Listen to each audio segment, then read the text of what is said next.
Hi there, I'm your host, Inel Tomlinson, and thank you for joining me for this one-to-one discussion with the game's World Design Director, Maxime Durand. Today's session is part of BAFTA's Learning, Inclusion and Talent Program, which aims to inspire industry practitioners and the public through sharing craft insights, championing underrepresented voices, and exploring key issues facing our industry.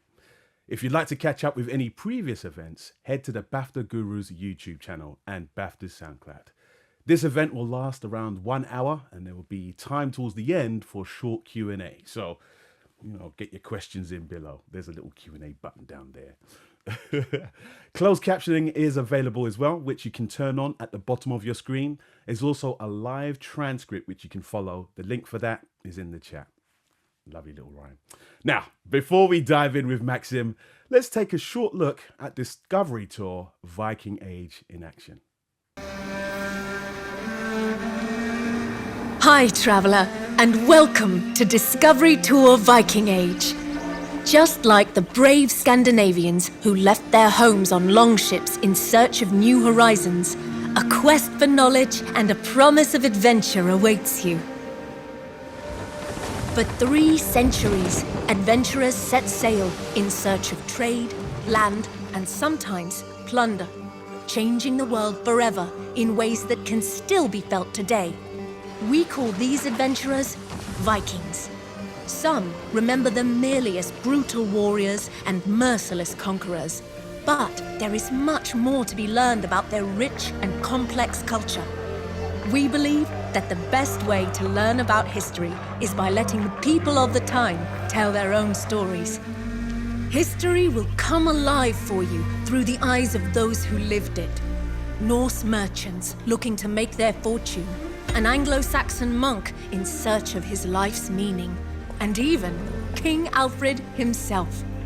You will follow their deeds, both great and small, as they navigate this eventful period of history in places known today as England and Norway. But fear not, Discovery Tour Viking Age is a safe, combat-free experience that you can enjoy at your own pace and in your own time. Tapping into the years of research of the Assassin's Creed Valhalla team, its content has been crafted in close partnership with renowned historians and academics. On behalf of the entire development team, we hope you enjoy Discovery Tour Viking Age. May the seas be kind on your journey.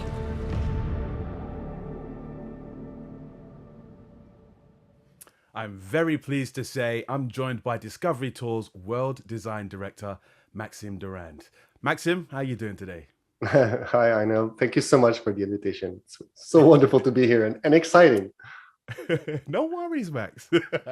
Before we get into the details of Viking Age, can you tell us a little bit about you, your experience with game development, and why making historical games is important for you? Well, let's go back some decades so that we can explain that a little bit. I've always been passionate about history, but reality is that at first I wanted to become a police officer. I was always interested in investigations, but that didn't really work out anyways. And so I followed my second passion, and I always greatly enjoyed studying history. So that's what I settled to do. And I got super lucky that back in 2010, I got an interview and then hired at Ubisoft Montreal to be the historical consultant on the Assassin's Creed franchise. So I guess I always followed my passion, and that led me to great challenges and opportunities as well. But that's always what has been driving me to get into video games, at least. I guess if I recall very well, most of my memory in childhood was looking at my brothers and father playing video games. And one of them that really stood out to me was a game called Versailles 1685. It was a historical video game, and it was made in partnership with the museum, with Versailles, with historians, with consultants. It was a point and click video game, and I really liked that one because you could just follow the narrative and you could learn about history while playing that video game. So it's really something I was looking forward to when I was younger. Oh, I see. So from an early age, we've been seeing that fascination with history there. Oh, cool. So tell us a little bit about Discovery Tour series. I mean, how would you summarize the experience for viewers who may not already be familiar with it? Well, first off, it's a video game, but I'd say it's a safe space to learn about history and discover it in a AAA game environments that we built at Ubisoft. It's made by a very small but dedicated team, so we're roughly 25, 30 people on the production side. Of course, we're also super lucky because we have all the support from the company, from other Assassin's Creed people. So we have people working localization, legal aspects, casting. So it involves hundreds of people, but on the core team, it's really quite a small team. And the Discovery Tour is meant for pretty much everyone. So it's meant for gamers, it's meant for families, schools, and museums, which proves quite a good challenge for us and great opportunities, because by trying to reach, for instance, a PEGI 7 rated game, we have to adapt. And by doing so, it might feel like sometimes we're doing too much of a game for people that are not gamers. And for people that are gamers, well, it might sometimes feel like it's not enough of a game. That's the kind of big challenge that we faced off when we do the Discovery Tour. Well, Egypt was the first Discovery Tour that I played back in Assassin's Creed Origins in 2018. I love being able to kind of walk and fly around the world, taking pictures like a digital tourist, going. My hard drive is full of screenshots from that game. But whilst also being able to kind of learn about the history of Egypt. And I particularly liked how you guys added in like trophies and achievements to kind of incentivize players to take the time to learn about the world that they've been running around in and exploring. How then have you and the team evolved that experience since its initial inception? Well, what I suggest you, Inel, is that we maybe first start to have a look at what we did with Discovery Tour Ancient Egypt, with the quest that was based off on mummification, and then we can compare it with the ways that we have evolved later on. So if we can watch that video just right now.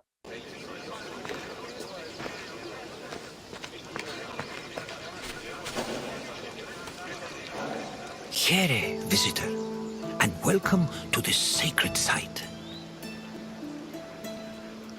My name is Herodotus, and I am a traveler from Hyrcanassus. I retrace the cause of various events, such as wars and great calamities. I describe what I see and record what I'm told, all with the aim of providing a better understanding of why these things occur. Look for me to introduce you to many sites. Delphi is an amazing place to visit if you're looking for information. I've come here on several occasions in search of answers to some particularly puzzling questions. And sometimes I even found them. This is Delphi, home of the renowned oracle. Greeks considered it the navel of the world. Pilgrims and kings journeyed here from all over Greece and beyond, seeking advice from Apollo through the voice of his interpreter, Pythia. During your visit, you will experience the sanctuary through a pilgrim's eye and discover how important oracles and prophecies were to the people of Greece. Now, go off and begin your pilgrimage. I will be waiting for you at the end of your visit. Thank you. It's one of the wonders with video games, I think, is that we're driven by passion.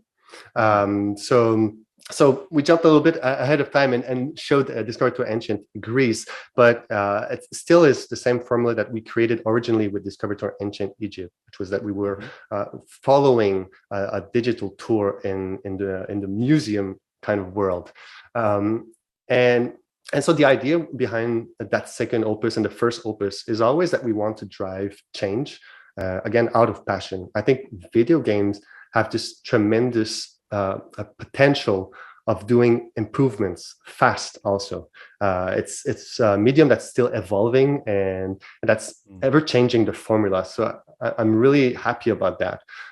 For instance, in between the two Discovery Tour, the original one that we did in ancient Egypt and then the one that we launched in 2019 set in ancient Greece, we had new narrative tools that enabled us to add these narrators at the beginning of every quest, so we could meet people like Herodotus, which really had more warmth to the experience.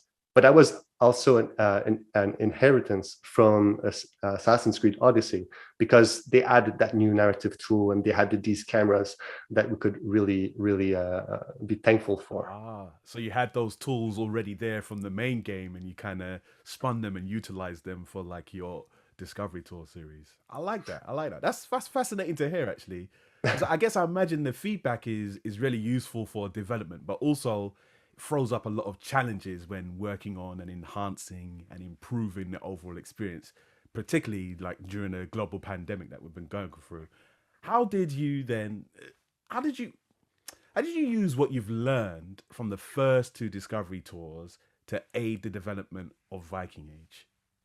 Well, in addition, I guess, to us looking forward always to change and improvement, we're also doing a lot of rounds of feedback. We're always having this continuous discussion with teachers, for instance, and academics that have been using the Discovery Tour in the past years. And what was super surprising that came from them is that they felt like what we had done was great. We had set ourselves with creating a safe space where we can learn history and learn about historical sources and enhance media literacy. But they failed, and they let us know that they thought we could go more into creating a video game itself. So we could really leverage some of the principles that make video games great as a learning tool. So let's say they said, add more agency to the player's journey, because that involves them more, and then it can lead to better understanding. They were also encouraging us to be doing a new paradigm of learning by doing instead of listening. So because you do something, you're engaged with it, you actually understand it better because you've done it. And then I guess at last, another aspect that they were really pushing us in that direction was to learning through empathy. Is that we use narrative to drive the learning, because if you care for something, then you remember better. So that's the kind of feedback that we had from teachers, and we wanted to work hand in hand with them. But I guess it's also a feedback that we had from gamers ever since the first Discovery Tour. In their own words, I think they were trying to tell us that they liked what we were doing. They thought it was great, but it was a bit far away from their usual experience of video games. And so I think some of the comments that came from the gamers themselves is that they wanted something in which they think it could be closer to their typical gaming experience. Oh wow! I guess it's that difficult challenge of blending the two together, isn't it? It's you don't want it to just be like a museum piece. You want it to. It's the medium of video games that makes it interactive, and you want people to be able to engage with it in that way. And as you said, giving the players agency, giving them incentives to want to go around and learn about the worlds and the environments that they're running around. I love that. I like that. Thank you. I agree.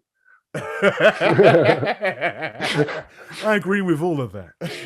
So let's say everything was perfect with what we'd done before, and that was all good.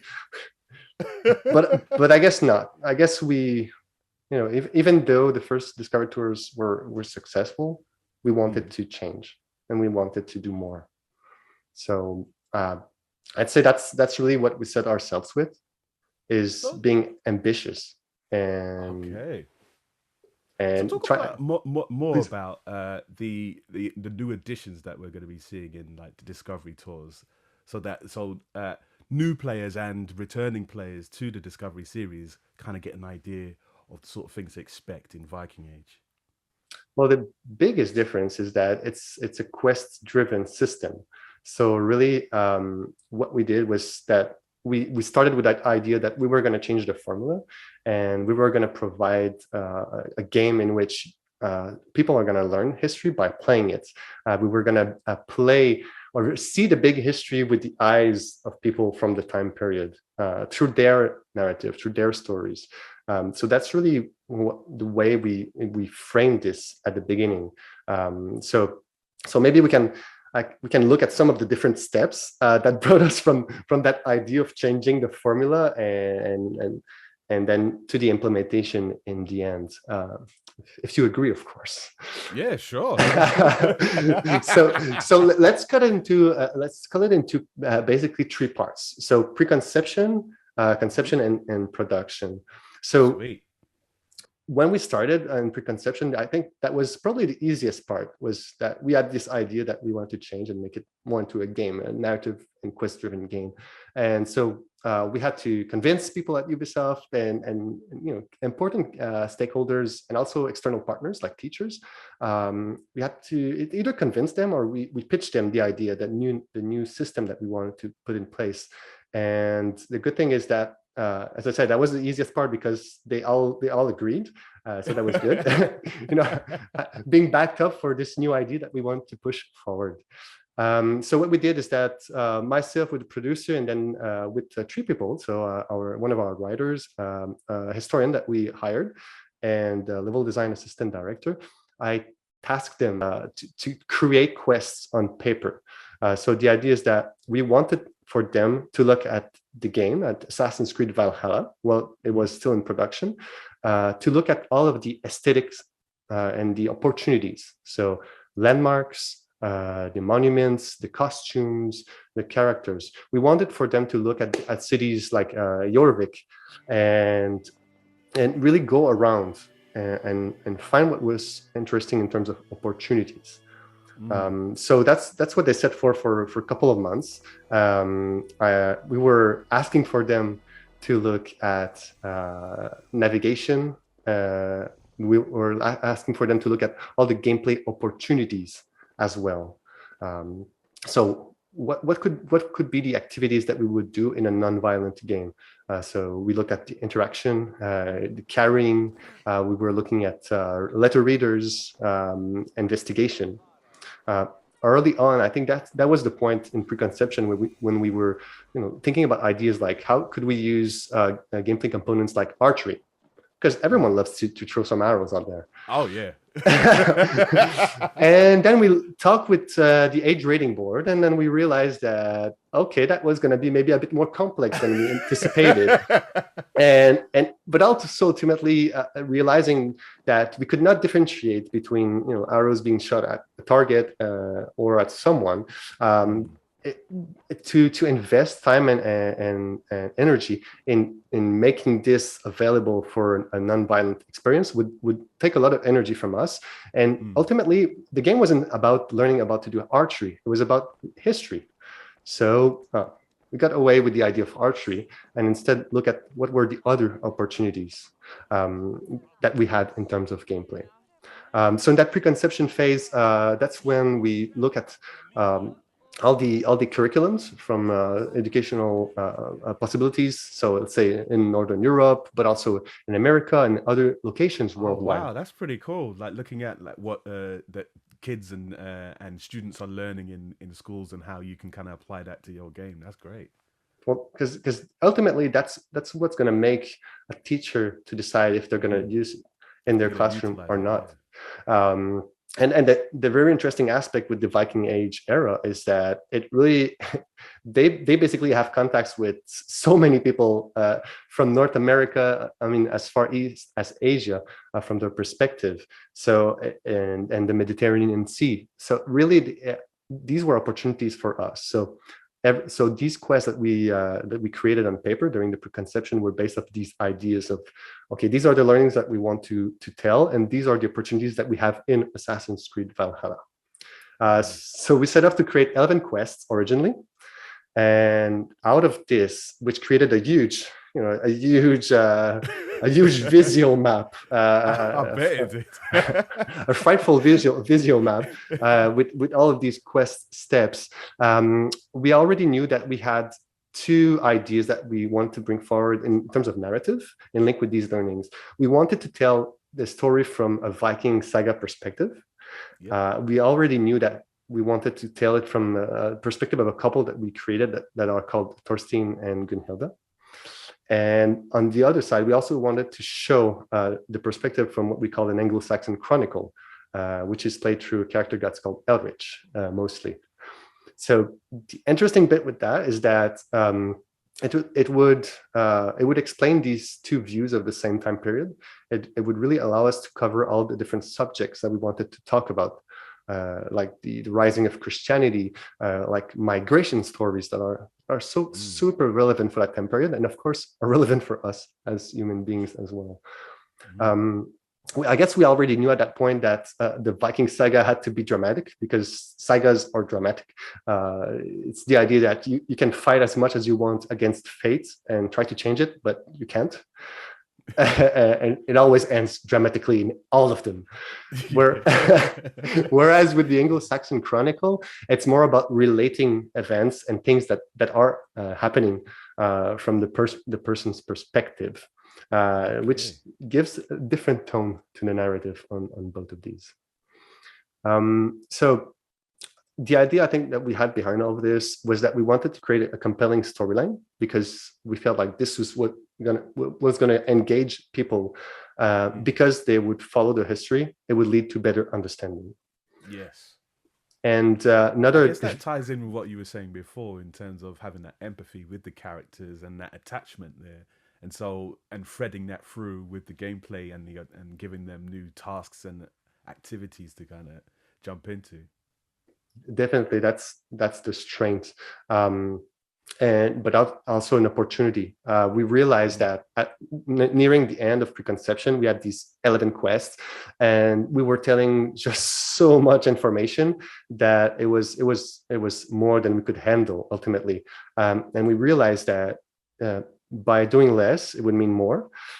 So by reducing these 11 quests to 8 quests, for instance, and by reducing the amount of things that we wanted to say, it would lead people to engage totally with the product. So in terms of timing, let's say if you have a 6 hours experience versus a 12 hours experience, it might mean that people will actually get to the end of the experience, or that more people would get there, and then they will understand better history because they've seen the whole content instead of seeing just half of it, because they don't necessarily have the time or the interest to go further than that.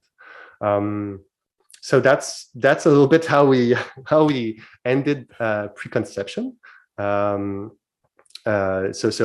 where we had these, as we see on screen, where we had these recordings of playthroughs that we had done with the team, and that really were tests that we were doing to verify that the duration was correct also, because one of the aspects with these quests is they last for about 20 to 30 minutes each, because that's a right timing for attention, both for players but also for schools. So by the time the students get in, they're excited, they try to log into their station, and by the time the activity is done by playing the game, well, oftentimes there's more activities that unfold with the teacher in the class in a 1 hour time period. So these are kind of the elements that consideration there. That consideration there, just in terms of making sure that it's the right length, because you don't want it to go on for hours in but the lessons are only like 50 minutes long. So yeah, I get what you're saying there. Yeah, exactly. So by the time we finished preconception, we set ourselves into doing what we call conception, which translates into, we did a benchmark basically, and we tried to rationalize what we were doing. So by doing this benchmark that we were testing, we realized very early on that what we had set ourselves to achieve, or even early at this stage, was already promising. The players were learning, and they had fun doing so. And some of the big findings that we realized was that we had to make sure that every historical concept that we were talking about had to be said twice in the quest. Either something that the player does, as in terms of activity, like building a boat, for instance, a longboat, or being told about the creation of a longboat. So that's why also we reduce the amount of learnings to make sure that instead we cover the ones that are important for us, at least we cover them well. maybe another aspect that that was super important that we realized is that reusing Assassin's Creed Valhalla as a game environment was great, but also we needed to adapt. Everything that we were learning in the quest or that we were seeing in these quests had to be tied with the fantasy that we were creating. So for instance, there's this place that's called the Monastery on the Isle of Ely, where we had this benchmark, and some of the players noticed in the benchmark originally that they felt like the environment didn't feel like a monastery that was a safe space and you know, an interesting place for a daily life moment for Elrich, and they had their reasons to say that, because the game itself was based off of Assassin's Creed Valhalla, where usually you are raiding the monasteries, so you have fighters everywhere. It's a state of war. Whereas what we wanted to convey was that it felt comfortable and quiet before the storm hits, and so what we see on before screen, and after. oh yes, and yeah, that's an interesting bit, because the monastery on the Isle of Ely was raided historically around the time of the game itself. So what we see here, for instance, on screen is an example of how we adapted the game environments in various locations so that we could really convey the narrative feeling and convey more opportunities. So we added beehives in the after the benchmark, so that really that we felt more like in a safe space. Another cool thing that we realized during that early prototype was that we could herd sheep or sheeps, which is not something that you can technically do. That was interesting because by doing that, it was fun. Basically, I think people in the group liked that we could herd sheep, and our scriptwriter was really keen on adding some funny lines out there. But also, for us, the reason why we had these sheep that we were herding originally at that moment was that we wanted to talk about the manuscript making process in monasteries, which was made out of sheepskin. Wow. And we also wanted to talk about how the economy of monasteries had been made. And it wasn't just building, it wasn't just people praying. It was, it was a village in itself and a huge economy. But also the thing that we learned with sheep herding was that it took time away from player for more important things in the quest. So it was fun going around and trying to herd them. But ultimately, after 10 minutes, players were left wondering in the benchmark, why am I doing this? So how is this relevant to learning? And so these are the kind of very important moments you want to have early in the game development, because then you can learn from that and move on into production with full confidence, I guess. So production, that's really when things started to go super quickly. And that's when we started to hire the external historians that would review the game and really bring new ideas to our content. They would look at the design that we had created originally, and then they would comment on this. They would add their ideas. And this is for us the first time that we do that with Discovery Tour. We did have historians in the past working with us, but they would mostly look at factual elements and because that's how the Discovery Tours were built. Yeah. Whereas with the quest system, they really brought their ideas. For instance, in that monastery, we had our consultant Alison Hudson giving many ideas on the kind of manuscripts we could find there and what could be written and how that could involve gameplay opportunities. Wow! So utilizing like the historians to kind of help with the gameplay elements as well. That's quite interesting. Exactly. And that's where also we brought in museums as partners, so that we could have a way to show their artifacts in our game world. So there's one artifact out there that's the reliquary from Winchester, and that it was really central to many of the quests because we knew about it early in the process enough so that we could add it. So production started. We split the team in two, and we were working with incrementations. So what does that mean is that with these 8 quests, we would work on bits of each of these quests with the 2 teams, and then we would jump in between quests and we would test it. We would test it ourselves, but also we would involve more and more testing with external people. So that really helped us to understand the challenges and the vibe, if it was good, if it was It interesting. sounds like a very well, a huge collaborative effort then, in terms of kind of getting external kind of third parties' opinions, and then implementing their ideas and their feedback into the game, and then going back again and rinsing and repeating. I like that. It's I think for both the historians and us, it was a great opportunity because they provide ideas that we hadn't thought about or we didn't know of. And precisely this is why we hired them. And I think from their perspective, they're great. True, isn't it? Doing their job, that's fantastic. But also, they I think they got along with the idea of trying to make history accessible in an engaging way. So I can't thank them enough for that. I like that enthusiasm from like the establishments and wanting to kind of be that actively involved in this. That's really cool. So I guess so as we were moving onwards with the production and with feedbacks from historians and external reviews, and that was always super intense for us in the team because we always had to adapt. So always great opportunities, but also good challenges to do that. We learned a lot. We learned that we had to synthesize even more as we were moving through, and I think that the quest that proved the most difficult is the quest that's called Oaths and Honor. It is the first quest when we start Discover Tour. And it was very difficult because in that quest, we wanted to start with getting players into the new characters, which were Thorstein and Gunhilda. And right from the start, we knew that we were not trying to compete against another video game like Assassin's Creed Valhalla.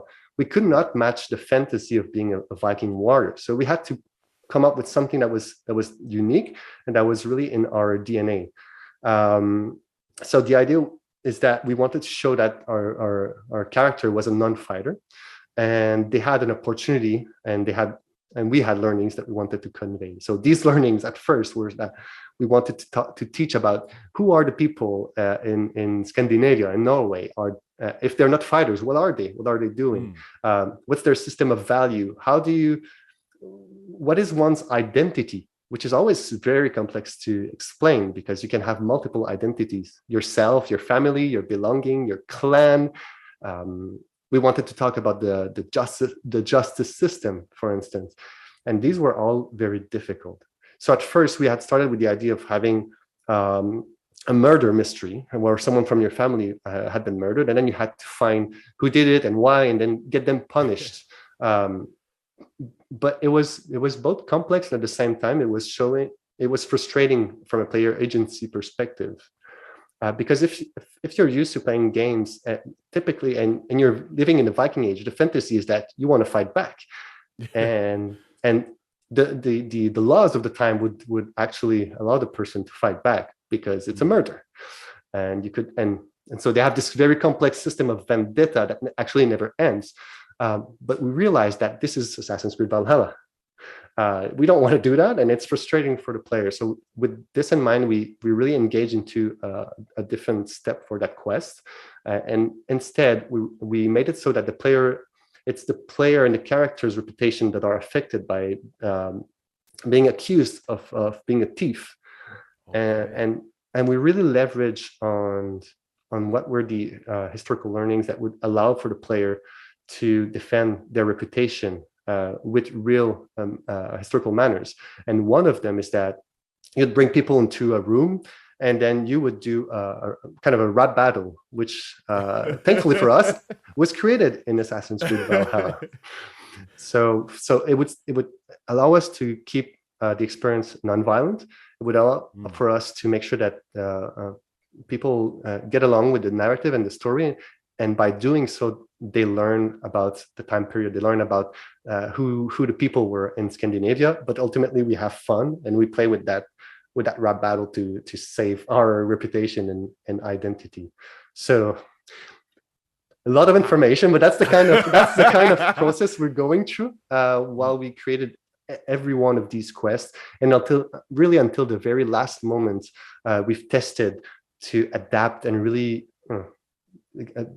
use the strengths of the video game medium, but also adapt it with what we are doing, which is, I feel, quite unique with the Discover Tour in terms of educational video game. That, I mean, to me, that sounds like the most impressive part, is hearing about the considerations you had to kind of make in terms of changing the design, like the game design changes, but also being aware of the player and and working around the restraints of not being able to resort to like traditional combat.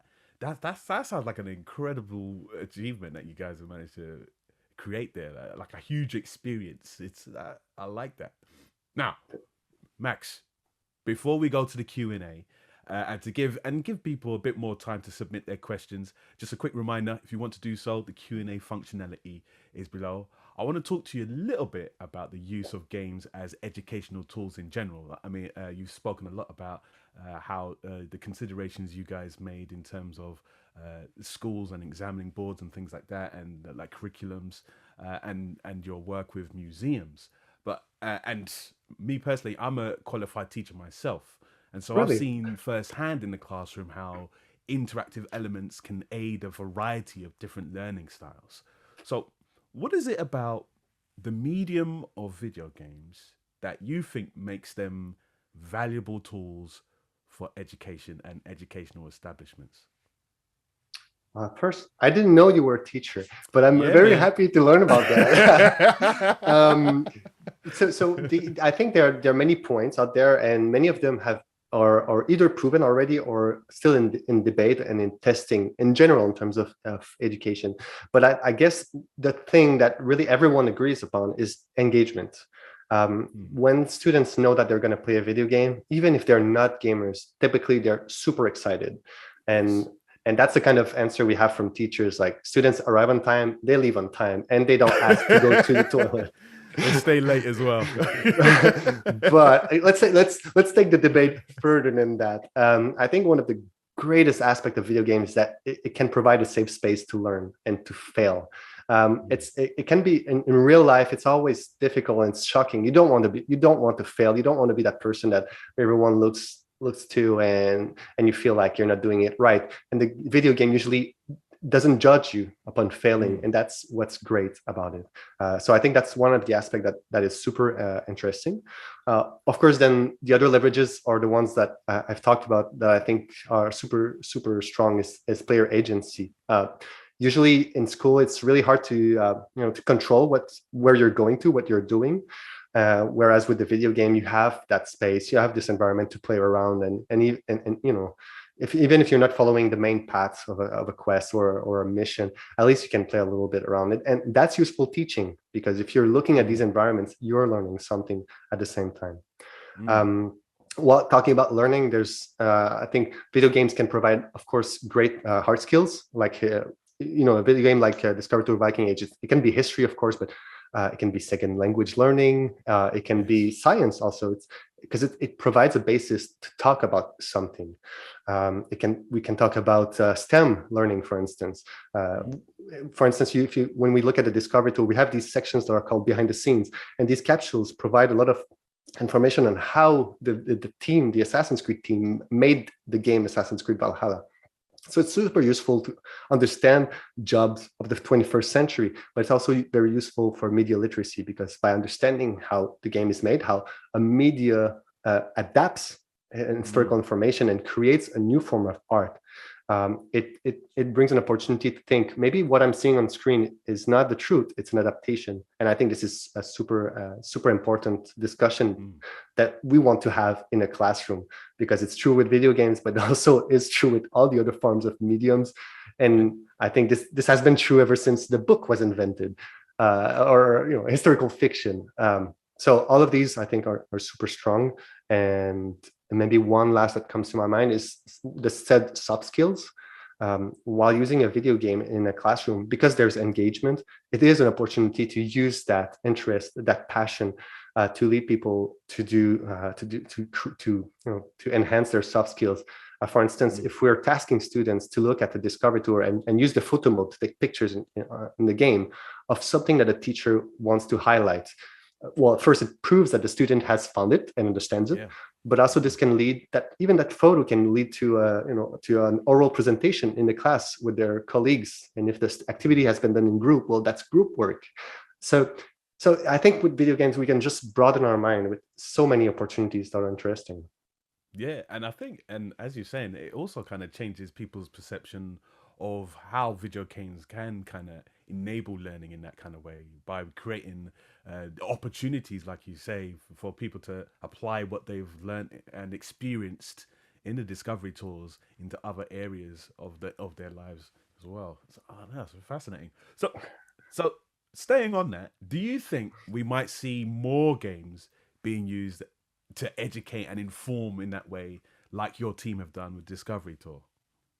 Well, I'd say we did something that's unique, but educational video games or games used for education have been there for as long as games have been invented. But I guess the scale of creating something like the Discovery Tour is more unique, or Yeah, in it's terms more. of being a AAA, isn't it? Yeah. But I'd say things have evolved a lot ever since I personally started working in the industry 10 years ago. Talking to historians, to museums, to institutions about using games was a very difficult discussion. And now we have serious archaeological VR games. I mean, I've heard about Age of Empire, who's going to Yes. add documentaries into their upcoming game. So I do think there's a lot of room for these games to exist, but it has moved a lot. Digital humanities has become a thing in universities, and it's a worldwide phenomenon. So I think we're just starting to look at all of these educational video games that are going to come, and personally, that's all I dream of. Oh, Max, I wish I had these games when I was younger in school, man. Young in my heart. The point and click adventures I had were nowhere near the level of detail that we see in Discovery Tour, man. Right.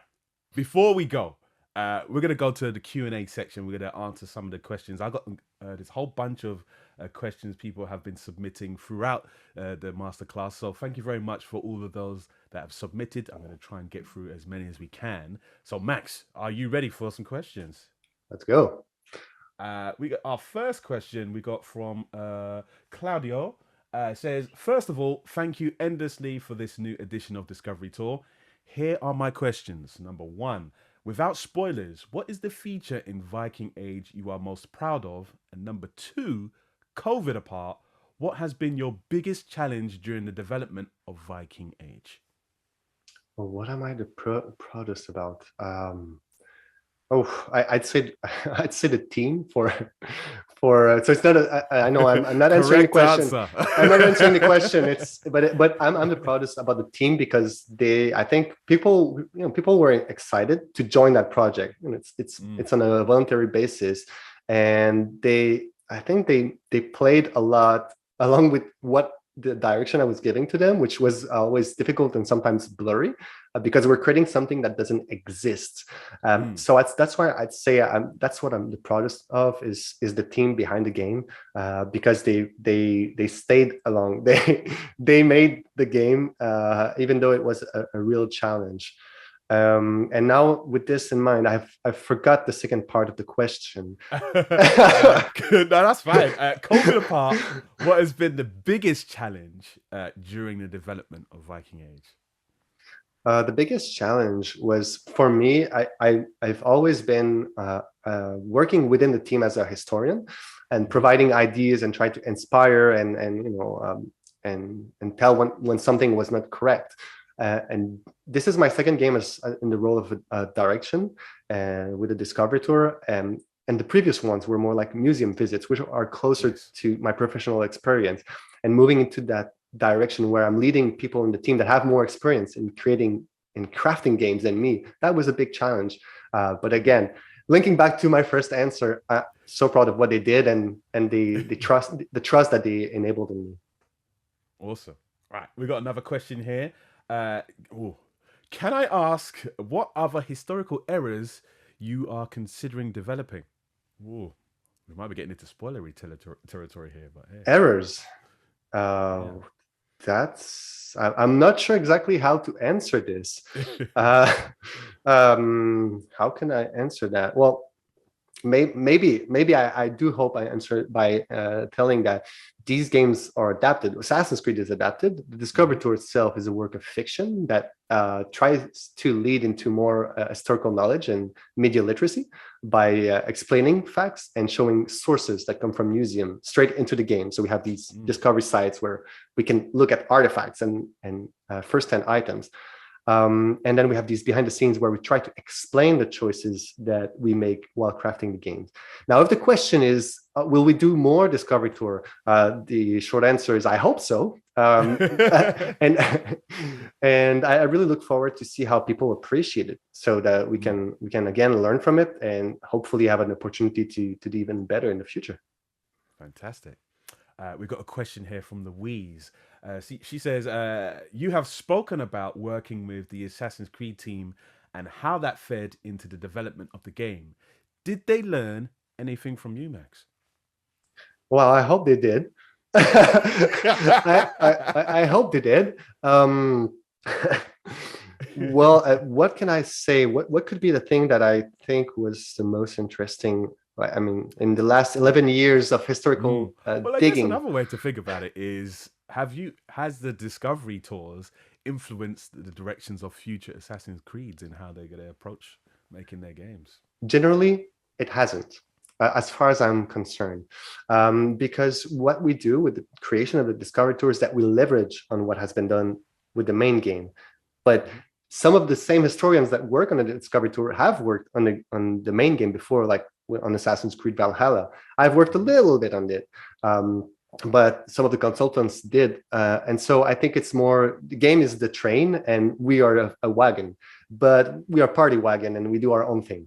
It's the wagon at the back, the one that everyone wants to go to. I think so. It's the food wagon. It's the food wagon. We got another question here. It says, how long did the process take from the start of development to the publication of the title? So first Discovery Tour, we started in 2014 and ended up publishing in 2018. But that was really the time that we had to investigate, have discussions. And then the second one was produced in a year and a half. And this Discovery Tour was produced in roughly 2 years. So from the end of the release of Discovery Tour Ancient Greece to now. Wow. We got a question from Laurent. Super interesting talk. There you are, Max. One of the difficulties in bringing such experiences in school is the material they have access to, i.e. powerful enough computers. Considering Assassin's Creed Valhalla is a brand new game with high system requirements, was any adaptation made on the technical side to ease that? Or was that not really possible due to the small team? Many answers to that. First one is that we're lucky that we can leverage from these great graphics and the power of the main game. We are aware that there are technical challenges, and we do have some solutions. Ever since the last Discovery Tour, we've started recording videos of the tours, and now we'll do the same with the quests. And these are published on YouTube in various languages, so they're accessible for free. Of course, it's not the full game experience, but at least it's there for the content. Then also, we did a PC standalone version ever since the first Discovery Tour, so that we think that this is the most accessible form that was at least available back then. Now, in 2022, we will be releasing the Discovery Tour on consoles as well, and streaming devices like Google Stadia and Amazon Luna. So I do hope that this is going to help. We've seen that even during the pandemic, some teachers who were using the Discovery Tour moved into using the Discovery Tour as the DLC on the streaming platform of Assassin's Creed Odyssey, so that they could do it. So now, as it's starting tomorrow, the 3 Discovery Tour at least will be available in terms of DLCs for Assassin's Creed. So I know hopefully we still have work to do, but it's quite difficult to get a game like Assassin's Creed Valhalla into a touchscreen. Well, Max, your answer was so perfect there. You actually answered our next question. In what in what Okay. platforms was the game going to be made available on? And you said it so beautifully right there. Well, thank you very much. Though that was perfect, and that's about all the time we have for today. In terms of Discovery Tour, Viking Age, it releases tomorrow as a free update, as Max said, for all Assassin's Creed Valhalla game owners, and also as a standalone version for PC tomorrow. Get downloading that. And in 2022, the team will also launch for the first time standalone versions for the other platforms: Xbox Series consoles, PlayStation, Google Stadia, and Amazon Luna. Maxim, thank you very much for joining me for this BAFTA Master Talk today. Thank you. That was wonderful. Thank you so much. Hey, you maybe one last word, if I can, Yeah. I'd also want to take this opportunity again to thank the team and people that support this. But I want to add a last remark, is that I never knew how I would end up here as a historian, but following passion, I think, was the biggest, the most important thing that got me here and got that project ongoing. So now enough of that. I do want to leave with one last look at Discovery Tour Viking Age, and I look forward for people's reception to it. Thank you so much. Thank you, everybody.